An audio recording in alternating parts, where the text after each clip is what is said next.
Portuga. Queridos, quando a gente fala sobre disciplinas espirituais, a gente entende que algo que a gente considera como parte de uma disciplina não é apenas aquilo que a gente pode chamar de ensino ou de informação. A disciplina espiritual é também algo a ser praticado ou repetido. Nesse caso em especial, dentro das disciplinas espirituais, a gente não trata apenas como uma informação, como no colégio, as disciplinas que eu vou estudar esse ano, matemática, física, geografia. As disciplinas não são aspectos a serem estudados, diz respeito a elementos a serem inseridos na nossa vida comum. E quando falo vida comum, é literalmente dentro dos aspectos diários na nossa rotina, constantemente ou diariamente repetidos por nós, porque isso vai impactar de alguma maneira as nossas vidas. E por essa razão, alguns comportamentos foram tão presentes nas escrituras, no que diz respeito a esses ensinos, que foram inseridos como o elemento mais basal da vida cristã. Um cristão, ele pode passar um dia sem orar? Não. Pastor, mas nem todo dia dá? Dá. Porque o mesmo dia que você talvez não pôde para orar, é um dia que você pôde para fazer inúmeras outras coisas. E que você fez. Talvez assistiu um programa, assistiu TV, assistiu um seriado, maratonou uns 3 episódios do seriado preferido, ou assistiu um filme inteiro, num dia onde você não pôde reservar, por exemplo, 10 minutos para uma relação pessoal em oração. O mesmo se aplica à leitura bíblica e a tantos outros comportamentos. O problema do mundo moderno, do que diz respeito às disciplinas espirituais, é que cada vez mais existem outras coisas a serem feitas no lugar daquilo que nós poderíamos estar fazendo e estão intimamente ligados a elementos espirituais da nossa rotina.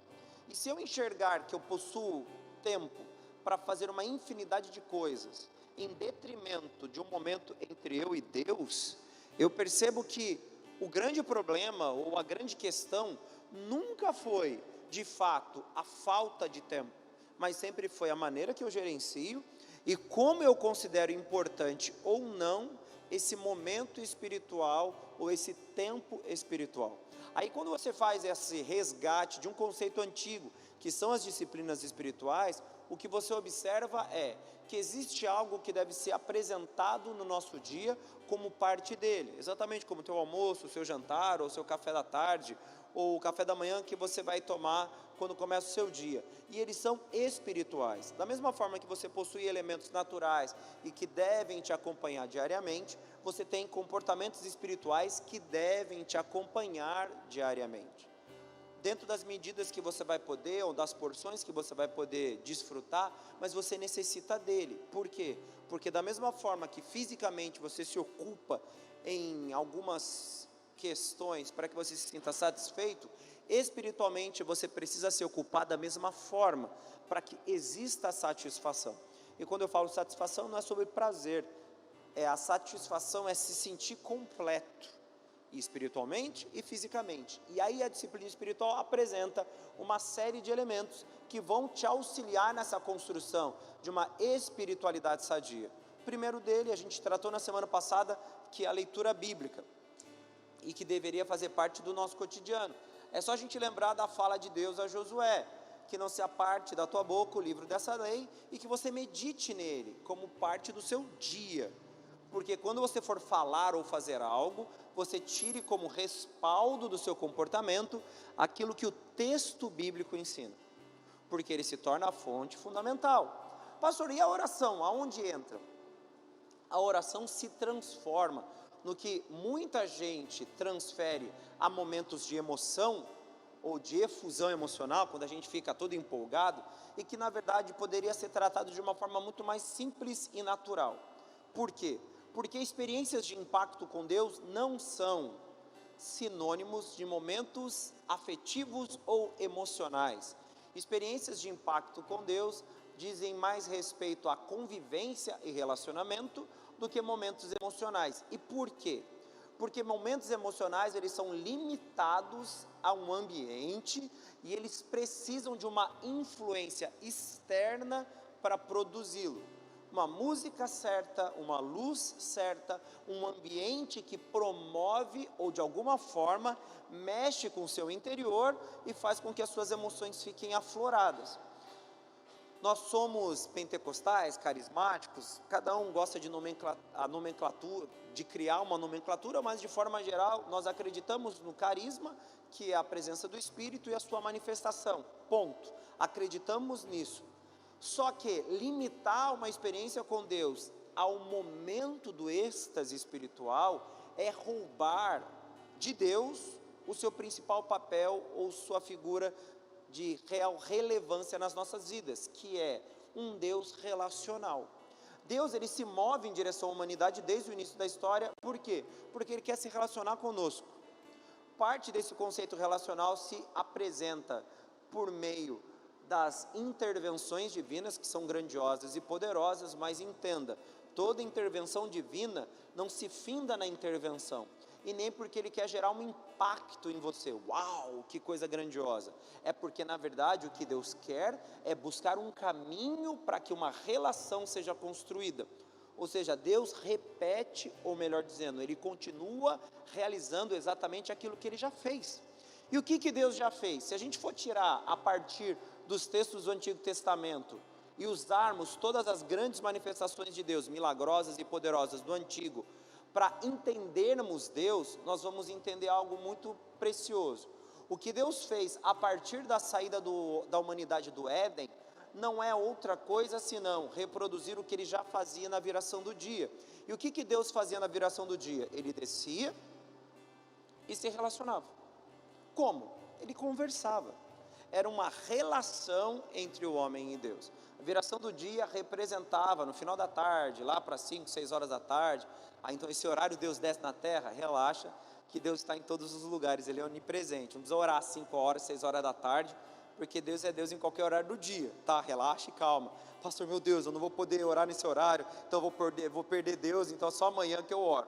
A Bíblia pede para a gente orar sem cessar, e não apenas das 5 às 6.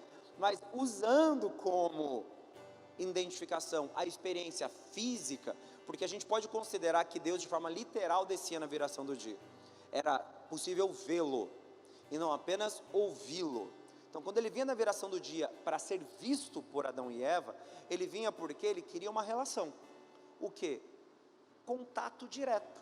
É um Deus relacional, um Deus que quer se comunicar com o seu povo.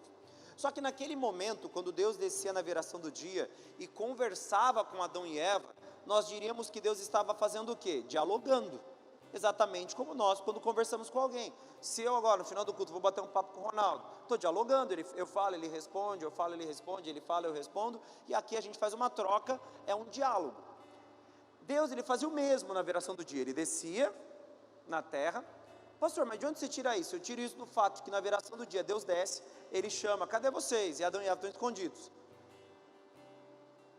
Eles estão escondidos porque ele sabia que era um padrão. Deus, ele tinha isso como natural, então eles se esconderam porque sabiam, tem que se esconder, que daqui a pouco é o horário de Deus. Ele não tinha relógio, então eles devem olhar para o céu, entardecer. A gente não tem efetivamente um horário, mas entende-se que era o entardecer, porque era a viração do dia para a noite, e estava lá Adão e Eva escondido. Vamos colocar 6, dependendo do lugar que você está, no mundo muda um pouco. Tem lugar que a viração do dia é 9 horas da noite, no nosso caso entre 5 e 6 horas, a gente vai vendo aí no mais comum o entardecer, e é nesse momento que Adão se comunicava com Deus de forma pessoal, então eles conversavam, era um bate-papo, e funcionava, era uma ferramenta relacional, o diálogo.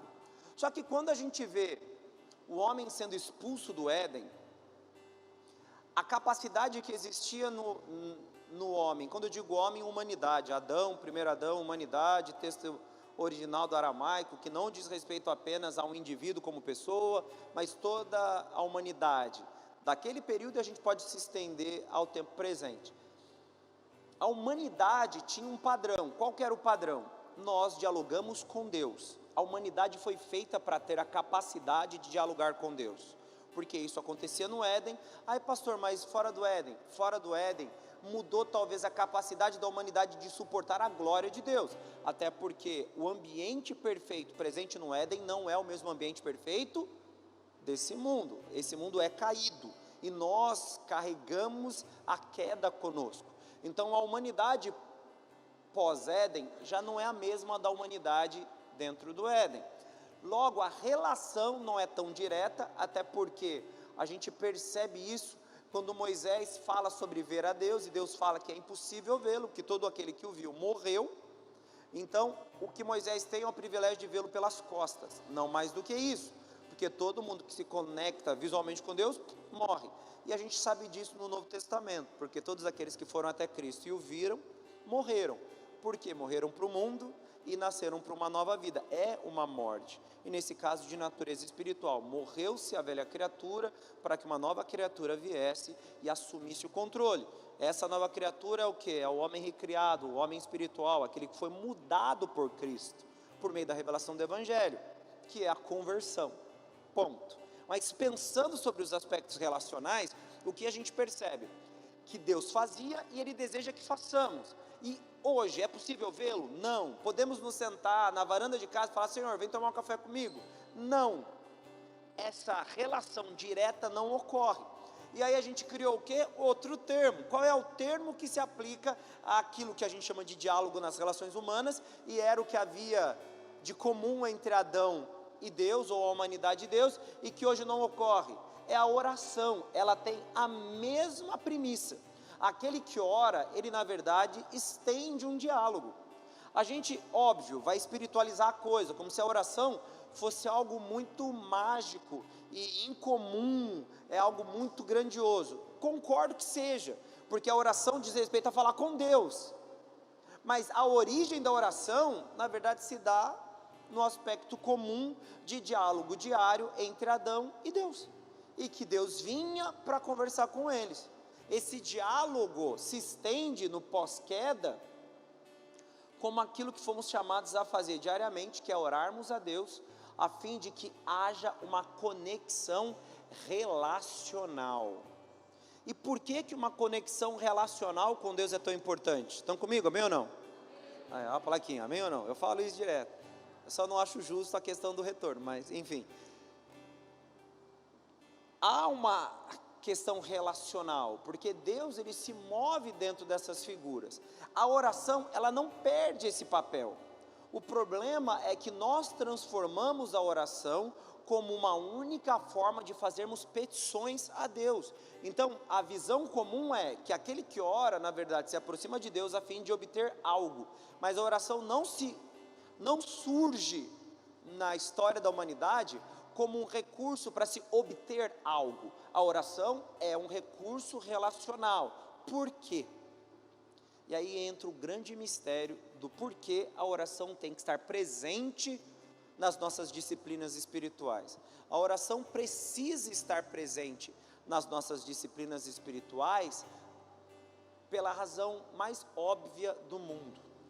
Deus é que santifica aquilo que é exposto a Ele, ok? Amém ou não? É Deus que santifica aquilo que é exposto a Ele. Então tudo que é colocado diante de Deus é santificado pelo próprio Deus. É vítima de uma transformação, de uma santificação, de uma purificação. Deus escolhe se conectar conosco a fim do quê? A fim de que nós sejamos beneficiados por sua presença. Ou seja, todo indivíduo que é posto diante de Deus, ele recebe do próprio Deus e ele é alterado, curado, transformado, escolha o termo, por essa exposição. A glória de Deus santifica, ou a glória de Deus transforma pessoas. Então, o diálogo entre o homem e Deus por meio da oração é um convite de Deus para nos conectarmos com aquilo que a gente pode chamar de mais profundo, ou a sua essência, e nessa relação direta sejamos purificados. A relação do diálogo é valiosa, porque ela aproxima duas pessoas. A gente pode enxergar nas relações humanas algo semelhantes ou parecidos, apesar de não terem a mesma ênfase e nem produzirem os mesmos resultados. Mas se você observar, por exemplo, que um relacionamento ele só se constrói de verdade quando o diálogo é estabelecido, você descobre que uma pessoa que tem coragem de se sentar com você e se expor em diálogo, ela não quer apenas entrar no mais profundo do teu coração, ela está dando acesso a você para entrar no profundo coração dela. Então, relações superficiais são aquelas que a gente considera meramente físicas, ou que tem como prazer físico o seu resultado. Então, é possível que uma pessoa mantenha relações sexuais com alguém? Sem que não haja nenhum tipo de relação real, entendendo o termo relação apenas a conjunção entre dois órgãos, mas ali não há um relacionamento, há apenas uma busca por prazer, e que ela termina ali. Uma relação profunda, ela se constrói quando o destino é o interior do outro, ou seja, se expõe tudo o que se existe para que o outro indivíduo veja aquilo que se oculta dentro de si. É um convite para dentro. Então, quando Deus escolhe comunicar-se conosco e nos pede para falarmos com Ele diariamente, orarmos diariamente, Ele está nos convidando para dentro dEle. Pastor, mas eu vou entrar dentro de Deus? Se a gente for usar o texto que diz que nós podemos entrar ousadamente no Santíssimo Lugar, sim, até porque o ambiente se define como um lugar onde apenas Deus está. Mas a gente tem outros aspectos bíblicos que nos ajudam a entender isso. Por exemplo, a Bíblia fala que o Espírito Santo, ele consegue discernir ou acessar aquilo que está dentro de Deus e traz a nós aquilo que está dentro de Deus. Ele consegue esquadrinhar o nosso coração, mas ele também acessa o coração de Deus. Agora me diga, quem Cristo deixou para se comunicar conosco? O Espírito Santo. E por que o Espírito Santo ficou conosco e não Jesus? Porque o Espírito Santo acessa o coração de Deus, Jesus não. Pastor, mas você está dizendo que Jesus ele não tem todo o poder? Não, é isso que eu estou dizendo. São papéis específicos para cada uma das 3 pessoas da Trindade. São funções específicas. Nosso Deus é um Deus triuno, composto por Deus Pai, Deus Filho, Deus Espírito Santo. E cada um ocupa um papel na construção desse Deus triuno. E o Espírito é aquele que sonda o interior do Pai e traz para nós o que está oculto no coração do Pai. Por isso Deus nos convida a um diálogo em espírito, porque o Espírito Santo, comunicando-se com o nosso espírito, em muitos momentos, intercedendo por nós a Deus, se torna a ponte de diálogo. Então toda oração, ela é espiritual e conduzida pelo Espírito Santo, porque ali a gente tem acesso ao que está oculto em Deus, e Deus tem acesso àquilo que está oculto em nós. Não que está oculto, porque Deus ele sabe ver todas as coisas, mas para vocês entenderem a relação, nós comunicamos com Deus e Deus comunica conosco, e ali há uma exposição do que está oculto ou guardado no mais íntimo do nosso ser. Isso é extremamente valioso. Então, quando você cria por hábito comunicar-se com Deus diariamente, o que você está fazendo? Você está indo para um lugar profundo e originalmente inacessível para todos nós. A gente consegue acessar o coração de Deus e ver o que tem lá dentro. E o porquê precisamos alcançar aquilo que está dentro do coração de Deus? Porque boa parte daquilo que descobrimos dentro do coração de Deus traduz para nós tudo aquilo que a gente leu na palavra. Porque interpretar o texto bíblico não pode se limitar ao uso de ferramentas interpretativas. Existe também a intencionalidade de Deus, porque em muitos momentos Deus fala conosco no fórum íntimo. Já conversou com alguém sobre uma pregação? Você percebe que indivíduos foram tocados em assuntos distintos, porque ali há uma relação pessoal de comunicação. Pastor, o que você quer dizer? Eu quero dizer que naquele momento houve uma relação em oração. A pregação se transformou em uma oração? Sim, porque você ouviu, falou, comunicou, houve um diálogo, que nós dentro do foro cristão chamamos de oração. Mas ali houve Deus falando com você por meio do Espírito, a partir da exposição da palavra, você respondendo a partir da sua ação responsiva, porque todo mundo aquilo que é comunicado, né, de alguma coisa, responde para que ele comunica, ali uma troca, glória a Deus, aleluia, entendemos o recado, aprendemos algo, mudamos algo, ajustamos algo, pedimos perdão ou somos perdoados, ou perdoamos alguém, dentro dessa experiência pessoal e profunda. Então, um cristão é convidado a orar, porque todas as vezes que nós oramos, nós somos expostos ao próprio Deus. E todas as vezes que somos expostos ao próprio Deus, o que acontece conosco? Somos santificados por Ele. Por quê? É o templo que santifica Deus ou é Deus que santifica o templo?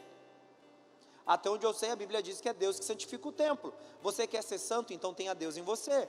Através do quê? De uma relação diária. E a oração é uma das formas, ou um dos elementos. Eu quero viver uma vida que dignifique Deus. A primeira coisa que você vai ter que fazer é trazê-lo para dentro. Por quê? Porque quando ele assume o controle e ele se torna a razão, você começa a viver uma vida que o santifica, ou dignifica, melhor dizendo, através da santificação que ele produz no seu interior. Se isso não ocorrer, esquece, você não vai viver uma vida em santificação. Então, orar é necessário, orar é determinante, talvez é a razão pela qual erremos cada vez menos na nossa jornada, porque deveria ser natural consultarmos a Deus. Mas me diz aí, você consulta mais a Deus ou seus instintos? Já parou para pensar? Quem mais você ouve? Pastor, veio uma vontade, eu fiz. Você consultou aos seus instintos ou a sua condição caída. Você já pensou em, ao invés de ouvir a sua vontade de fazer algo, orar? Já parou para pensar, antes de você tomar uma decisão, movida por uma paixão, e lembra que paixão não tem a ver só com gostar de alguém, paixão é um furor, é um desejo, é uma força que nos move, e normalmente de forma descontrolada e irracional, nunca ajuda, só atrapalha. Mas a gente gosta de falar de paixão, e gosta dessas coisas, né, por conta do romantismo, então a gente responde a tudo por meio de paixão. Lindo, maravilhoso, mas normalmente irracional, mas tá bom. Vai lá, agora ora antes de responder por meio da sua paixão. É melhor não fazer, né? Por quê? Porque o Espírito Santo comunica a nós quando oramos aquilo que está guardado no coração de Deus, e em muitos momentos nós somos persuadidos a abandonar aquela decisão e fazer algo totalmente oposto. Somos conduzidos a uma vida em uma direção totalmente diferente. Então, se você quer descobrir os mistérios da fé, descobrir o sobrenatural e tudo mais, começa pelo simples. Pastor, eu vou orar todo dia no monte, até que o raio caia em mim, eu seja energizado, sair de lá com o olho brilhando, cheio de poder, estendendo a mão para todo mundo, aí baixar e já vai todo mundo caindo, que eu quero fazer igual aqueles pregadores daqueles vídeos que eu já vi, que eles passam o braço assim, a igreja toda cai, é um negócio impressionante, ótimo, lindo, maravilhoso, legal, acredito que é possível, entretanto, isso não determina nada. O que define que alguém de fato vive algo espiritual é como o som de Deus repercute dentro dele, como a voz de Deus bate dentro de você e como você ressoa a esse som. E a oração é isso, é um diálogo direto. Não, mas eu acho que aquilo é acessível a todas as pessoas, é uma boa discussão bíblica, até porque dentro do ciclo de mistérios existe o de operação de prodígios, logo ele é um dom, e dons não são distribuídos de forma igualitária. Por quê? Porque a igreja tem que possuir todos eles. Então a gente tem dom espalhado para todo mundo, e nem todos serão os mesmos. Então talvez você nunca passe o braço. Eu nunca fiz isso. Eu lembro uma vez na minha vida, quando eu era garoto, eu prego desde muito jovem, na outra igreja que eu congregava, sei lá o que aconteceu naquele culto lá, foi um culto de semana, assim. Lá, algumas igrejas mais antigas, eu me converti com 11 anos, tinha aquele culto do Espírito Santo, culto de não sei o que lá, na igreja que eu ia tinha o culto do Espírito Santo, da busca pelo Espírito Santo, era de quinta-feira, aí eu estava lá orando, e preguei naquele dia, sei lá por que eu preguei naquele dia, aí Deus falou, faz uma fila com todo mundo, no meio do culto, não era uma igreja muito grande, então, todas as pessoas fizeram a fila, eu fui orando um por um, todo mundo foi caindo, todo mundo da igreja caiu, o culto não acabou, foi uma loucura. Eu não lembro disso ter acontecido de novo depois desse dia. Teve um valor espiritual ali, acho que entre todos os valores, era um valor espiritual meu, porque era um momento não muito bom na minha vida. Eu estava passando por curas dos traumas que eu havia sofrido de abuso sexual e um monte de coisa. Eu tinha 20 e poucos anos, tinha uns 22 eu acho, 23, não me recordo, porque eu acredito que eu estava já noivo da pastora, na época, e aí eu saí orando, só aconteceu uma vez, eu não lembro disso acontecer, Teve um outro evento que eu orei por um cara que tinha olho de vidro e ele enxergou pelo olho de vidro. Foi um negócio também surpreendente, que impactou mais minha vida, porque o cara mesmo desviou, não adiantou muito, mas impactou a minha vida. É triste, né? Porque é um negócio surpreendente, mas se eu olhar, eu fazia os dedos assim, ó, ele enxergar pelo olho de vidro. E eu tô firme até hoje, o cara, né? Infelizmente, que foi o abençoado da história, né? Era absurdo, porque ele tirava o olho, botava e enxergava, não tinha como explicar um negócio desse. Mas enfim, era Deus, aconteceu. Tudo isso faz parte de uma experiência espiritual? Faz, mas os momentos mais libertadores da minha vida aconteceram quando eu conversei com Deus, sentado em calçada, chorando no meu quarto, talvez encostado no ônibus que eu ia para a faculdade e voltava, aonde eu não pude gritar, chorar, fazer milagre, viver um negócio louco, foi algo normal. Eu ouvi de uma maneira que eu não sei dizer se é som ou não, e eu sentia, entendia, Deus comunicava, porque havia um diálogo entre eu e Deus. Então ali houve um processo de cura e de restauração. Amém, queridos? Em Marcos capítulo 1, no versículo 35,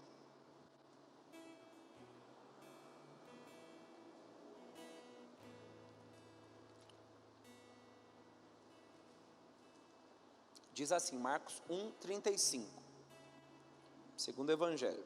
E levantando-se de manhã muito cedo, então ele fez algo fora do normal. Ou seja, quando na Bíblia tem algumas citações, e nesse caso ele quer apresentar o cenário muito cedo. Se eles acordavam às 5, ele levantou às 3. É algo muito além do que habitualmente faziam dentro da rotina deles. Então era muito mais cedo. Jesus ele levanta. Aí vem mais uma descrição do ambiente, fazendo ainda escuro, alta madrugada. Saiu e foi para um lugar deserto e ali orava. Jesus ele toma uma decisão. Qual é essa decisão? Acordar antes dos seus discípulos, porque eles andavam sempre juntos, e ele foi orar. Pastor, o que quer dizer? É algo simples. Vamos acordar todo mundo de madrugada, orar, porque ali Deus ouve. É bom, as mulheres da igreja fizeram um período de 10 dias de oração, mas entenda, não é de orar de madrugada, é sobre Jesus escolher ouvir apenas a Deus. Ele seleciona quem ele quer ouvir, ele não leva os seus discípulos, ele escolhe fazer isso sozinho. Ele quer uma experiência privada, que não receba influência de nada ao seu redor. Mas não quer dizer que orar de madrugada não é bênção, é muito bênção. Mas o entendimento de Jesus aqui vai além do horário, não é sobre horas de relógio, é sobre o ambiente propício. E esse ambiente é descrito como um ambiente onde não haveria ninguém que o importunasse, sendo ele e Deus as únicas pessoas naquele lugar. E Jesus ele faz algo semelhante. O que Jesus diz? Quando orarem, orem como? Entrando no seu quarto, fechem a porta e orem em si. O que Jesus está falando? A experiência de oração é um diálogo, onde você e Deus se comunicam, e não pode sofrer influência. Ele faz essa afirmação usando como exemplo o comportamento dos fariseus, que eles não oravam para falar com Deus, eles oravam para mostrar a espiritualidade deles para o povo comum, que eram as pessoas leigas. Subiam até em banquinhos que eram levados pelos seus servos para que eles ficassem numa altura superior e as pessoas os vissem e ouvissem a sua oração. Jesus ele ensina o oposto, faz isso em secreto. Não quer dizer que é errado orar em público, mas a motivação daquele que ora sempre precisa ser um contato direto com o Senhor. Jesus faz isso, ele escolhe ouvir a Deus, ele não escolhe orar para lamentar sobre algo, porque vamos ser honestos, é mais fácil você lamentar com alguém que pode te ajudar ali. Aí você fala, Senhor, por favor me ajuda, olhando para o irmão do lado, para ver se o irmão vê você orando, e ele não aparece no outro dia lá com aquilo que você precisa. Eu conheço pessoas que já fizeram isso. Ai irmã, Deus, eu estou orando a Deus faz um mês, para que Ele mande para mim uma compra assim, assim, assado, vou descrever para você todos os itens. Aí a irmã, irmão, eu acho que Deus mandou eu dar a cesta básica. Na verdade a pessoa foi mal intencionada, em vez de falar, já era mais para pedir, me dá uma cesta básica, mas espiritualismo para parecer mais espiritual, mais bonito. Mas eu já vi gente fazer isso. Por quê? Porque não entende o conceito do que é orar. Orar é uma experiência privada. Nós podemos orar de forma coletiva, em comunhão, em unidade, existem vários aspectos da oração, mas todos eles devem refletir o quê? Uma experiência pessoal, onde Deus se comunica com você e você também se comunica com Deus, havendo uma troca, diz respeito a graus de intimidade. Pastor, como é que eu aumento o meu grau de intimidade com Deus? Ora.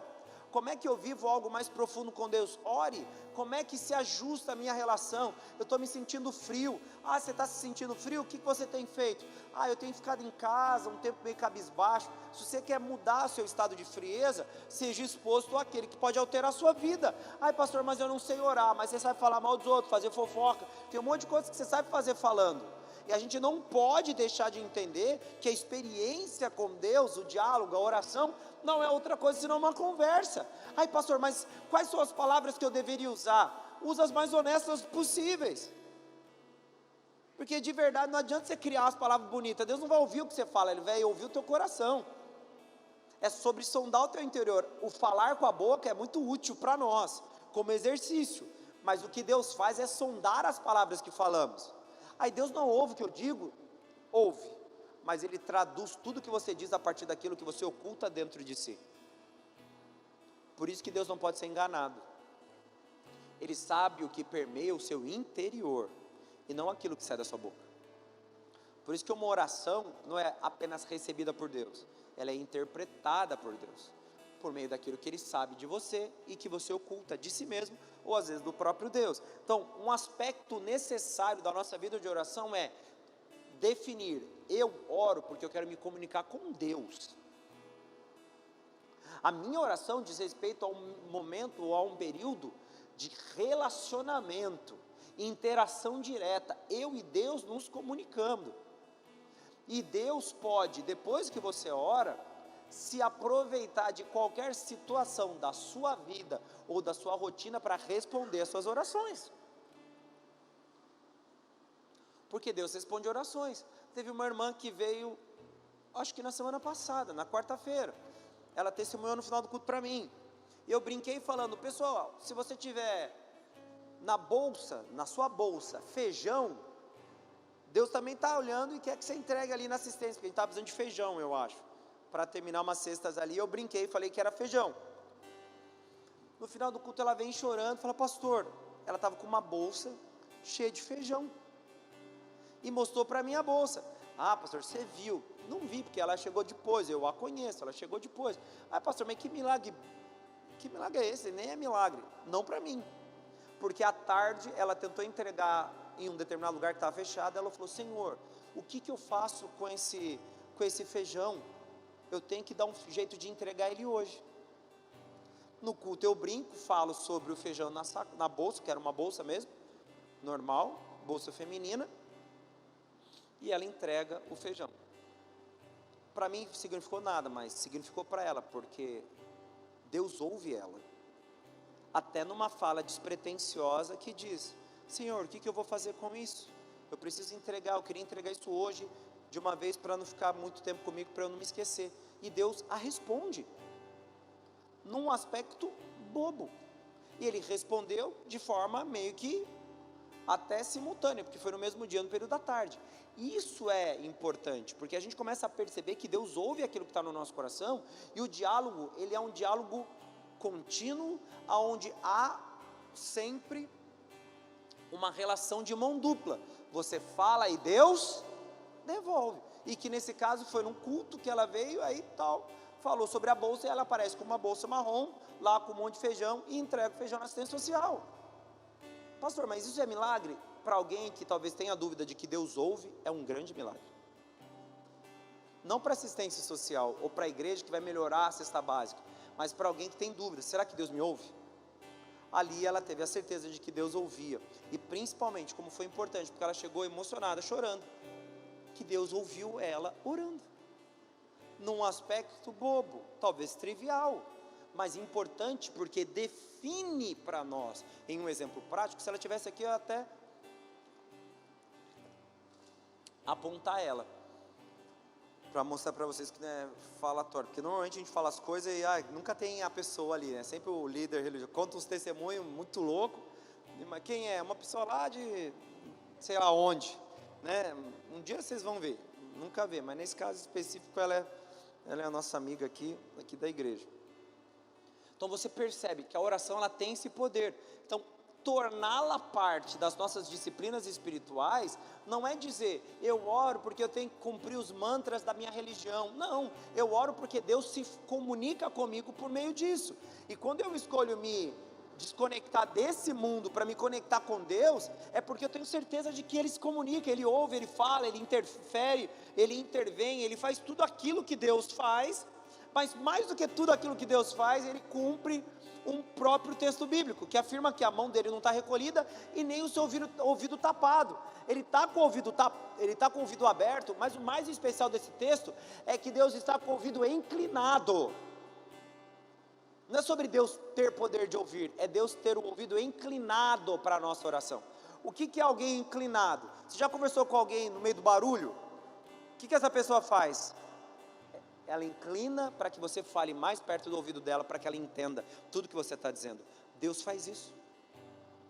Quando alguém realmente o busca com o coração quebrantado de toda a sua alma, de todo o seu coração, Deus ele inclina o ouvido, porque Ele nunca esteve de ouvido tapado e nem de mão recolhida. Ele se conecta, é uma forma relacional de vínculo. Amém ou não?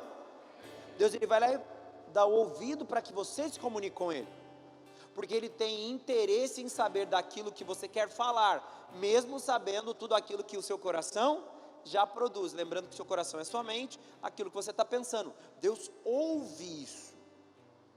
Então quando você escolhe torná-lo exclusivo nas suas experiências de oração, você cria um ambiente relacional de diálogo que pode mudar completamente a sua história. Lucas capítulo 5, no versículo 15 e 16.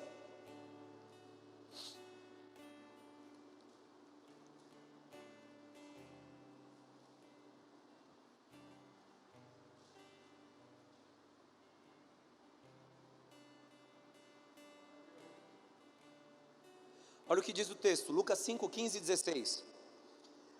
A sua fama, porém, se propagava ainda mais, e ajuntava-se muita gente para ouvir e para ser por ele curada das enfermidades. Então aqui a gente está vendo o ministério de Jesus em execução, amém ou não? Jesus curava, tal, fazia os milagres, e as pessoas se juntavam para viver essa experiência sobrenatural. Aí a gente vai falar sobre como Jesus se comportava. Ele, porém, retirava-se para os desertos e ali, todas as vezes que Jesus escolhia falar com o Pai, o que ele fazia? Ele ia para um ambiente onde Deus e Ele eram exclusivos, porque a oração é uma experiência de diálogo. Você está aí solteiro, solteira, está paquerando aí, está conhecendo o varão, a varoa, a coisa está começando, aí o que o pastor, o líder pede, ou até os pais pedem em alguns casos? Nunca sai sozinho, sai em grupo. Por quê? Porque isso vai diminuir o seu tempo relacional. É por isso. A gente aconselha, vai devagar, não é o momento de você se entregar tanto, sair, conversando, não, eu tenho que conhecer a pessoa, vai devagar. Nem sempre é necessário conhecer de forma tão rápida e imediata. Então levam uns irmãos juntos, uma galerinha para quebrar um pouco, vocês vão falar de outras coisas, você vai ter a chance de primeiro observar o comportamento dessa pessoa interagindo com outros indivíduos, isso ajuda você a avaliar se o garoto ou a garota é maneiro. Aí depois que passa essa etapa, eu mesmo falo para o pessoal que pede para que eu acompanhe, já está na hora de vocês começarem a tomar um café, quando é um pouco mais velho, ou se ela toma um sorvete, vai lá açaí aqui em Caraguá quente. Crie momentos para você ouvir a outra pessoa, porque vocês vão começar a ter que dividir histórias. A pessoa tem que saber a sua origem, quem você é, de onde você veio, tem que saber segredos em partes do teu interior, para que esse processo comece a se desenvolver, porque vai haver o que? Uma interação profunda e uma descoberta de segredos. E nesse momento você quer que um monte de gente vá com você? De jeito nenhum, você quer só você e a pessoa. Principalmente se já tiver um romance ali, a paquera, o negócio já tiver mais acentuado as emoções. Você quer um momento de poder conversar com a pessoa. entendendo que a gente é crente, vamos devagar, né? Para não botar a carroça na frente dos bois. Mas vai lá conversar, bater um papo, trocar uma ideia, se descobrir, se conhecer, saber para quem você está começando a expor as suas emoções, construir um futuro. Por quê? Porque esse ambiente mais exclusivo, onde vai lá numa cafeteria, numa lanchonete, sei lá, comer alguma coisa junto, se conversar, você vai ter a chance de dar exclusividade só para ele e não vai ter um monte de vozes atrapalhando essa experiência pessoal de descoberta. Jesus fazia o quê, querido? Ele ia para o deserto, porque na onde ele estava tinha um monte de gente querendo que ele curasse.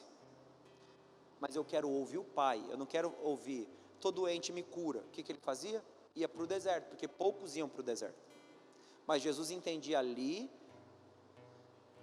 melhor dizendo, Jesus entendia que ali era o seu ambiente particular, privado, até um ambiente que faria uma seleção. Não era qualquer pessoa que... Jesus teve problema de levar os seus discípulos para orar com ele. E quando levou, os caras dormiram. Então ninguém quer ir para o canto, lá, para o momento de exclusividade. Jesus chama 3, os 3 dormem. Imagina se levasse os 12, a decepção só ia ser maior, porque ninguém ia estar acordado, os 12 iam estar lá e Jesus lá orando, simplesmente porque ele foi um pouquinho para frente para orar. Imagina se Jesus falasse, agora cada um ora aí num ponto, o pessoal ia estar dormindo lá. Não, Deus está falando comigo com sonhos, estou tendo sonhos, agora eu estou aqui na unção diferente, né? Misericórdia. Aí você vê que Jesus vai para o deserto, porque ali ele consegue ser exclusivo. Me responda de novo, há quanto tempo você não tem um período de exclusividade com Cristo, e que esse período de exclusividade faz parte da sua rotina? Estão comigo, amém ou não? Pô, pastor, mas isso aí vai me ajudar, eu vim aqui procurando uma solução para a minha vida. No domingo passado, na quarta-feira passada, um irmão havia me pedido um negócio, eu só falei para ele ir para o mergulhando. Um ano depois ele voltou, o nosso curso do mergulhando é mais longo, ele chegou aqui uma benção, glória a Deus, ele falou, pastor, agora eu estou bem, eu só vim para agradecer, foi a melhor coisa estudar a Bíblia. Por quê? A palavra liberta. A oração é relacional, ela transforma. Se a palavra liberta, quebrando paradigma, ou conceito criado, a palavra, a oração, ela mexe de dentro para fora, fazendo uma faxina no seu interior. Pessoas que praticam ou possuem uma vida de oração constante, eles podem experimentar algo que aquelas pessoas que não fazem, não vivenciam, porque a oração é tão profunda e íntima, que você vai começar a ter a sensação de que Deus está com você ali, o Espírito Santo está com você sentado na cama. Eu acho que eu vi Jesus. Calma, porque isso é discutível biblicamente. Jesus aparecia na terra de novo, né? Ele falou, não, se alguém falar que eu estou ali e acolá, sai fora, porque ele não vou estar ali, no aspecto físico. Mas você pode ter uma experiência sobrenatural, isso eu concordo, acredito piamente, com o Espírito Santo, com Cristo, com Deus, mas dentro de certos limites bíblicos aí, mas você vai ter algo maravilhoso, um anjo aparecendo ali na oração. Pastor, mas é possível? Se aconteceu na Bíblia, é possível. A gente é continuista, a gente não acredita que parou, o negócio continua acontecendo, a gente acredita no poder, que Deus continua movendo como sempre moveu. Então você pode ter experiências poderosas, mas você precisa ter a coragem de criar ambientes espirituais particulares, para que você desfrute dessa experiência. Estão comigo, amém ou não? Eu garanto, se você criar hábitos de oração pessoais e profundos, sua vida pode ser transformada de uma forma que você mesmo não acredita ser possível. Abra a tua Bíblia agora em Isaías 56, 7, por favor.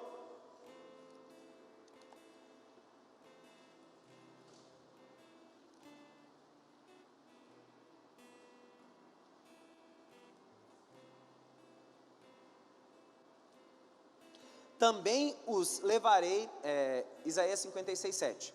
Também os levarei ao meu santo monte. Aí você já vê mais uma indicação de lugar. E os alegrarei na minha casa de oração, mais um lugar. E seus holocaustos e os seus sacrifícios serão aceitos no meu altar. Então ele começa a descrever esse ambiente. Porque a minha casa será chamada casa de oração para todos os... pastor, então a gente tem que vir na igreja todo dia orar. Não, a Bíblia diz o quê? Quem é o templo? Nós não somos, eu não sou a igreja, nós somos a igreja, nós, coletivo. Mas no que diz respeito ao templo, eu sou templo. A igreja é plural, o templo é singular. Eu sou. Na verdade, nós somos vários templos aqui, que o Espírito de Deus habita. O texto diz que Ele nos levaria a esse lugar,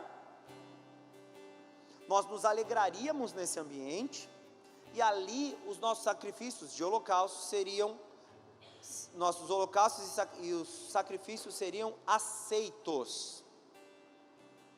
E depois diz que a minha casa será chamada casa de oração para todos os... Aonde Deus habita? Aonde Deus habita, queridos? Pode responder, aonde Deus habita? Se a gente for transferir esse contexto do Antigo Testamento para o Novo Testamento, aonde deveria ser essa casa de oração? Nós. Quem tem acesso? Nós. Quem Deus não rejeita? Nós, porque fazemos isso por meio do Espírito Santo, através do sangue de Jesus que nos purifica. Você começa a entender, mesmo que eu esteja fazendo aqui um comparativo, uma analogia, ou fazendo de alguma forma desse texto uma maneira de exemplificar como deve ser a vida cristã moderna, o fato é que nós deveríamos ser conhecidos como aqueles que têm por hábito orar constantemente. Nós deveríamos ser vistos como aqueles que se comunicam com Deus, e ali a oração é constante, e existe uma alegria do Espírito, existe o Senhor habitando. Quando fala para o Santo Monte, diz lugar onde Ele se manifesta. Quando fala de alegria, fala sobre a presença dEle. Na casa de oração, fala que os sacrifícios e os holocaustos serão recebidos. Está falando sobre perdão de pecados, porque os holocaustos diz respeito a isso. Os sacrifícios são as entregas de adoração que a gente oferecia ao Senhor, são as ofertas gerais, para não fazer muita distinção das ofertas presentes no Antigo Testamento. Você percebe que nós somos esse indivíduo, e parte do que nós deveríamos fazer é orar diariamente. Nós seremos conhecidos como casa de oração, porque as orações deveriam ser feitas de forma diária e contínua. O culto a Deus. Eu estou com um pouco de rinite, galera, então eu estou com a mão no nariz, está coçando, e agora em tempos de máscara e afins, tem que ter cuidado, estou avisando vocês, rinite, está coçando um pouquinho. Nós deveríamos ser conhecidos dessa forma. Por quê? Porque a oração não é algo que eu pratico, oração é parte daquilo que eu vivo. Se a oração for uma simples prática, eu posso simplesmente alterar as minhas práticas e criar novas rotinas. Mas em especial a oração, ela deveria ser considerada como algo que eu vivo, parte do que realmente compõe quem eu sou, entendendo que eu sou templo, e sendo templo, eu preciso produzir adoração, eu preciso cultuar a Deus, eu preciso ser visto, e em mim é necessário que seja contínua a oferta a Deus, nesse aspecto especial em oração, porque ali Deus se revela, e ali Deus habita, ali Deus se manifesta, ali Deus produz.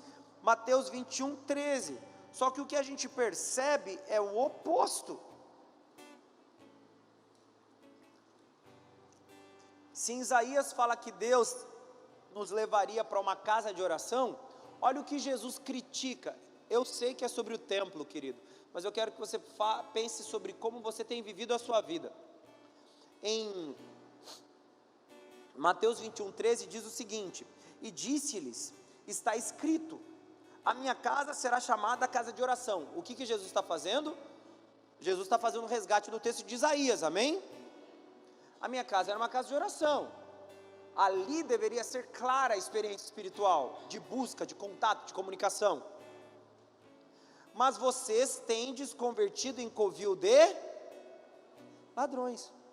E aí Jesus mete o pé, se revolta, e a gente conhece a história. Por quê?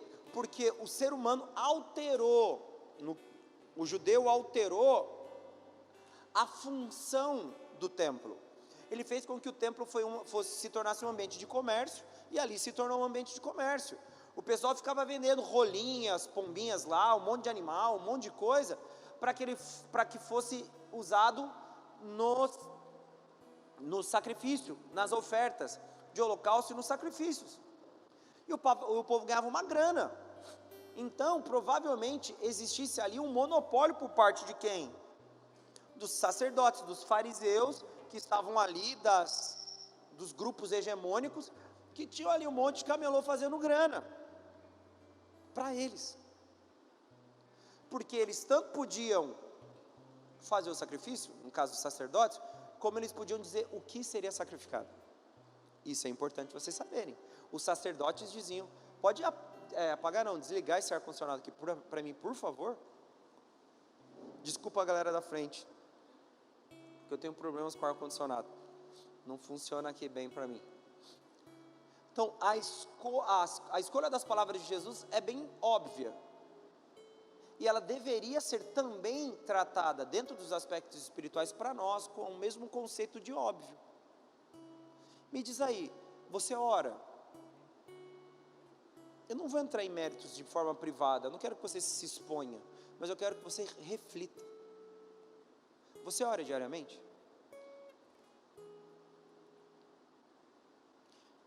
Você fica injuriado quando você assiste todos os capítulos da série que você tem acompanhado? Qual que é a primeira coisa que você faz? Procura outra, para poder compor a sua rotina. Eu já matei essa, agora eu tenho que escolher outra. Pô, acabou as séries, já assisti todas da Netflix, agora eu vou contratar HBO, vou contratar Disney Plus, vou contratar Star, vou contratar qualquer coisa aí que tiver, sei lá, Prime Video, porque eu preciso de mais série. A gente se comporta assim. A gente faz isso. A gente está adulterando o que era para ser santo. Agora me diz, o quanto de série você assiste? Boa parte das séries que você assiste, elas abordam conceitos e tratam de assuntos que a nossa fé condena. É mentira? Porque crente só tem problema com música. Música do mundo, do Satanás, do diabo. Mas com o resto, não tem. Crente não tem problema com filme, não tem problema com série, nem com novela. Mas com música tem, porque a música fala na emoção, no consciente, no subconsciente. Você não sabe o que o cara estava sentindo como escreveu. Você não sabe também o que o cara estava sentindo quando escreveu o roteiro daquele episódio, nem daquele filme. Você não sabe de nada, inocente. Mas para você é mais fácil dizer que filme, série, novela, esses negócios não me afetam. Só música. Mas a gente faz, na verdade, de forma natural. Eu termino uma série, começo outra, choro até quando terminou. Agora eu tenho que arranjar nova série, porque eu tenho que maratonar uma nova série, acompanhar uma nova série. Vira madrugada, não pastor, eu não posso começar a assistir uma, que senão eu vou assistindo todos os episódios, amanheço. Engraçado, vamos fazer oração, as mulheres. Foi 5 horas da manhã? 4 horas da manhã. Poxa, mas 4 horas da manhã? 4 horas da manhã não dá, muito cedo. Mas para bater as maratonas de séries, são 3, 4 capítulos, assiste na boa. Galera, vamos fazer uma oração aí, vai começar meia-noite, a gente vai até 6 horas da manhã. Na época que eu me converti, vigília, não é as vigílias furadas de hoje em dia aí, fraca. As vigílias, quando eu me converti, elas começavam no horário do culto, 8 horas da noite. E elas terminavam 6 horas da manhã no outro dia, quando amanhecia. E ai daquele que parava de orar. O pastor lá já falava, vamos orar, irmão, vamos orar. Não podia, teve que ficar lá, abaixar. O pessoal, todo mundo era batizado em língua, porque daí já ficava e não falava nada, e já dava uma enrolada. Os moleques jovens faziam isso. Os caras não sei o que orar, então vou orar em língua. Tem uns caras passando, são ligeiros. Não é de Deus isso não, porque para mim é um tipo de zombaria, né? Mas enfim, oração em línguas eu acredito, mas essa sacanagem da galera é isso mesmo. E eu começava às 8 e ia até outro dia cedo. Ai daquele que não orasse. Como é que você não tem... Vai orando, ora por irmão. O pastor falava, você não tem que orar para você, ora para os outros. Sai perguntando, irmão, está precisando de oração aí? Tinha 100 pessoas. Se você gastar 10 minutos para cada um desses aí, você vai além, vai orar a madrugada toda e vai virar. E não podia levar comida. E era em jejum, tinha um monte de regra. Hoje, a gente tem tanta coisa que nos seduz, que a gente não sabe responder porque a gente está fraco na fé. Sabe por que você está fraco na fé? Porque a fé não é prioridade. Alimentar a sua relação com Deus não é prioritária. Buscar a Deus não é algo de valor para você. Buscar a Deus é algo que você faz porque você tem que fazer. Você não ora, Deus não é uma pessoa conhecida por você. Se alguém prega, fala sobre atributos divinos, você nem sabe, nunca ouvi isso, também nunca leu a Bíblia, também nunca orou, não é nenhuma novidade. Às vezes os pastores pregam as mesmas coisas, os mesmos assuntos. Se bobear, um pastor ele pode fazer um sermão que ocupe um ano, vários sermões que dão um ano, o outro ano ele começa a repetir no mesmo sermão, e faz uma sequência, todos os anos, a igreja nem vai saber. Por quê? Porque não há uma busca genuína, não há uma fome por conhecer e experimentar a Deus de maneira transformadora. Há apenas a ideia de que eu tenho que cumprir um ritual e de alguma forma me apresentar para Deus. O que vai definir a sua história é a sua relação pessoal, querido. O que vai definir a sua história é o quanto tempo você gasta com Deus e não comigo, não com você. O que vai transformar de forma absoluta e vai radicalmente mudar as direções da sua vida é o impacto de Deus com o teu interior. Você já ouviu a Deus? Talvez você vai dizer que não. Mas a Bíblia fala, pedi, pedi, batei, batei. Há um conceito de insistência. A palavra diz, clama a mim. O que é um clamor? Vamos levantar um clamor aqui, vamos gritar. Não, ninguém precisa gritar. Clamor não é um grito. Clamor é um pedido desesperado. E que nem sempre é grito. Porque a mãe de Samuel clamou. As palavras dela nem eram inteligíveis, não davam para ser compreendidas. Ela estava lá com a cara no pó, chorando que queria ter um filho, porque passava vergonha, porque não podia dar filho para o marido que a amava mais do que a outra esposa ainda. E ela se sentia envergonhada, e ela faz um voto com Deus, fala, Senhor, esse filho vai ser seu. O Eli que estava ali, fala, meu, você está bêbada, porque ela balbuciava palavras que não eram inteligíveis, não dava para ser entendidas. Aquilo é um clamor. Quando a Bíblia fala, clama a mim, responder-te-ei, o que o Senhor pede é, dialoga comigo. Existem segredos ocultos dentro da minha eternidade, sobre você, sobre a sua vida, sobre a sua história. Você tem que desejar conhecer. Parte disso não é sobre prever futuro, sobre uma forma de saber os próximos eventos, é sobre conhecê-lo. É sobre conhecer a infinitude de Deus.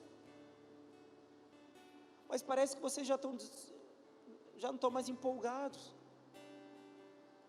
Oração não é sobre o quão empolgado eu estou. Pô, pastor, mas você sabe que a gente passa por um problema de baixa.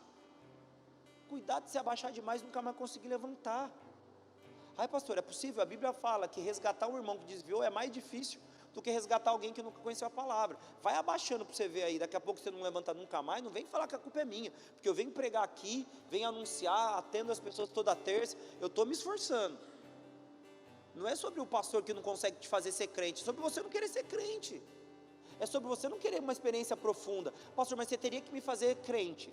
Eu não posso, porque eu estou tentando fazer isso comigo, e o que eu tento fazer é te ensinar aquilo que eu aplico, vivo e busco, e vou compartilhando.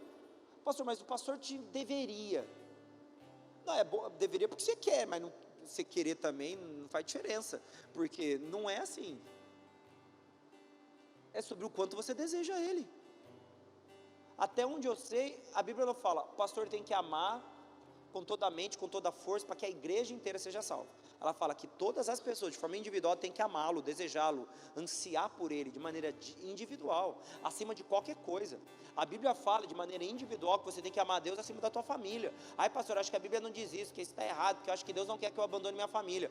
Deus, Ele não quer que você abandone sua família, Ele quer que você ame a Ele mais do que você ama a sua família. Não é sobre abandonar, é sobre amá-lo. E que se em algum momento você tiver que amá-lo, e esse amor ofender a sua família, você vai dizer, família, me perdoe, eu amo a Deus mais do que a vocês. Ah, eu acho que Deus não pensa isso. Você acha por quê? Porque você nunca leu a Bíblia. Ah, mas eu acho que Deus se importa com as minhas necessidades. Jesus fala o quê? Quando lhe é ofertado comida. Jesus, você está com fome? Ele, não, a minha fome é fazer a vontade do meu Pai. Porque para Jesus, homem encarnado, porque Jesus é 100% homem, 100% Deus. Comer era secundário. Irmão, vamos fazer um jejum? Eu estou em dieta, eu estou em jejum, eu estou bodybuilder agora, eu estou numa rotina de alimentação que se eu quebrar eu vou murchar.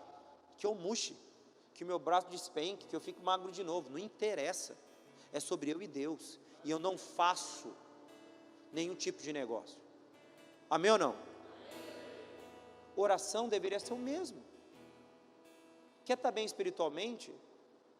Não jogue o peso sobre as pregações que eu ministro, porque às vezes, querido, eu nem ministro da maneira que eu gostaria. Sou obrigado a fazer um filtro, passar na peneira, para tornar simples, para todo mundo absorver. Não estou fazendo de forma jocosa e nem quero fazer isso de uma forma depreciativa, mas não falo às vezes das formas que eu busco e leio, e o que eu escrevo, e o que me interessa. Às vezes eu me interesso por questões que eu sei que nem são de interesse comum. Eu venho aqui para que vocês sejam despertados, e quando a Bíblia apresenta conceitos e nos indica caminhos para que a gente tenha uma vida espiritual saudável, e diz que a disciplina espiritual do cristão é importante, porque é algo que ele pratica diariamente, isso vai alimentá-lo e mantê-lo espiritualmente vivo, vivificado. E a gente fala sobre ler Bíblia. Espero que você tenha mudado pelo menos um pouco da tua rotina desde a semana passada. Você leu a Bíblia desde a quarta-feira passada até essa quarta? Eu li no domingo, estou lendo hoje. Parabéns, você não leu a Bíblia, você cumpriu um ritual. Lê a Bíblia quando você pega na sua casa e lê um capítulo, alguns versículos, todos os dias lendo o texto, para aprendê-lo. Isso é ler Bíblia. Abrir a Bíblia para você ver a referência não é ler Bíblia. Ler Bíblia é você se dedicar e se debruçar sobre ela. Eu não faço isso, então não vem me dizer que a sua vida não vai para frente, você está com dificuldade de manter firme, a culpa é sua. Pastor, mas eu estou aqui para que o senhor mude. Eu não vou mudar nada, porque eu não estou em você, eu mudo a minha vida. Eu te ensino como fazê-lo, mas eu não mudo a tua história. Falo, lê Bíblia, vai te ajudar. Vamos orar, vai te ajudar. Disciplina espiritual. A gente vai falar sobre solitude, que é o que Jesus fazia indo ao deserto para orar, mas o conceito de solitude agrega outros elementos, que são períodos de reflexão, que é diferente do conceito de solitude e solidão. Tem crente que se isola para não dividir os seus problemas. Isso é errado. A Bíblia pede para a gente confessar os nossos pecados uns aos outros. Isso está lá, dentro das práticas cristãs, das disciplinas espirituais. Confissão é uma disciplina espiritual. Confesse seu pecado. E não só o seu pecado, as suas dificuldades, suas tribulações, suas dores, os momentos difíceis, os períodos de dificuldade, de vida. Se você não divide, ninguém vai poder te ajudar. Mas eu acho que o pastor é espiritual, o irmão, o presbítero, o diácono, líder da intercessão, Deus vai falar com eles. Isso é covardia, mas a gente vai deixar isso lá para a confissão. Espero que vocês continuem vindo às quartas-feiras. Mas vocês têm que entender que esses processos de comportamento contínuo, que nesse caso engloba nessa noite a oração, são hábitos diários e que vão libertar você das limitações terrenas, porque você vai desejar algo espiritual acima de algo natural. Isso deveria fazer parte de nós, amém ou não? Se o pessoal do louvor já pudesse posicionar, para facilitar. Queridos, eu gostaria que vocês lessem um texto antes de a gente terminar essa noite.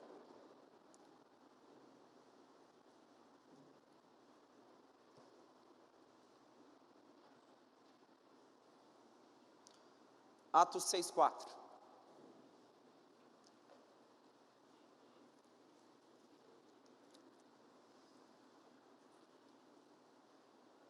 E que isso se torne a nossa resposta para esses dois cultos dessa série, que foi a leitura da palavra e da oração. Atos 6:4. Mas nós perseveraremos na oração e no ministério da palavra.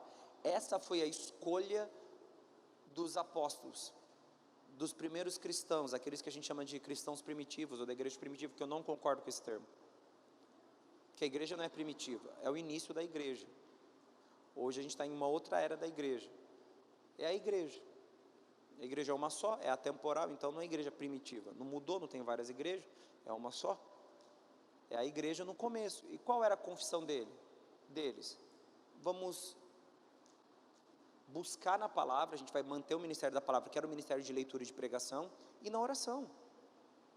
É descrito na vida dos apóstolos, nesse momento, que cuidar das mesas não era tão importante. porque aí eles definem os diáconos para cuidar das coisas naturais. A gente vai meditar na palavra, vai ler e vai orar. Por quê? Essa era uma prática. Então quer dizer que os diáconos não precisavam fazer isso? É o oposto. Os diáconos tinham que ser cheios do Espírito e profundos conhecedores do texto bíblico. A Bíblia fala: escolhei homens, né, que têm boa reputação, manejam bem a palavra da verdade e são cheios do Espírito. Duas características. A moral é o valor público, porque eles iam servir a igreja. Depois vinha conhecer a palavra e ser cheio do Espírito. Então, orar é como você vai ser cheio do Espírito.